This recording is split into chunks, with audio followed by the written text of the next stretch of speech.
కాంగ్రెస్ ప్రభుత్వం వచ్చిన తర్వాత ఈసారి జరుగుతున్న ఈ బడ్జెట్ సమావేశాలు ఇది ఈ రాష్ట్ర ప్రభుత్వం ప్రవేశపెట్టబోతున్న మూడవ బడ్జెట్. అంటే దాదాపుగా పెనల్టిమేట్ బడ్జెట్ గా చెప్పుకోవాలి. ఎందుకు అంటే లాస్ట్ ఇయర్ పెట్టే బడ్జెట్ ఇట్లాగూ కేవలం కొన్ని నెలల కోసమే పెట్టే బడ్జెట్ కాబట్టి మరి రాబోయే సంవత్సరం అంటే 27లో పెట్టేది వారి చివరి బడ్జెట్ అవుతుంది. దానికంటే ముందు ఉండే ఈ బడ్జెట్ పెనల్టిమేట్ బడ్జెట్ అవుతుంది. రాష్ట్ర ప్రభుత్వం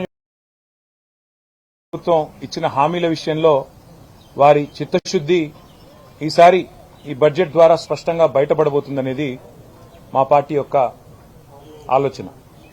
అందుకే ఈ సమావేశాలకి ఈ బడ్జెట్ సెషన్ కి ఉన్న ప్రాముఖ్యతను దృష్టిలో పెట్టుకుని ఈరోజు మా గౌరవనీయులైన శాసన మండలి సభ్యులు అట్లాగే గౌరవ శాసనసభ్యులందరితో కలిసి జాయింట్ గా ఒక ఇంటరాక్టివ్ సెషన్, ఒక వర్క్ షాప్ లాంటిది ఈరోజు ఇక్కడ ఏర్పాటు చేసుకోవడం జరిగింది.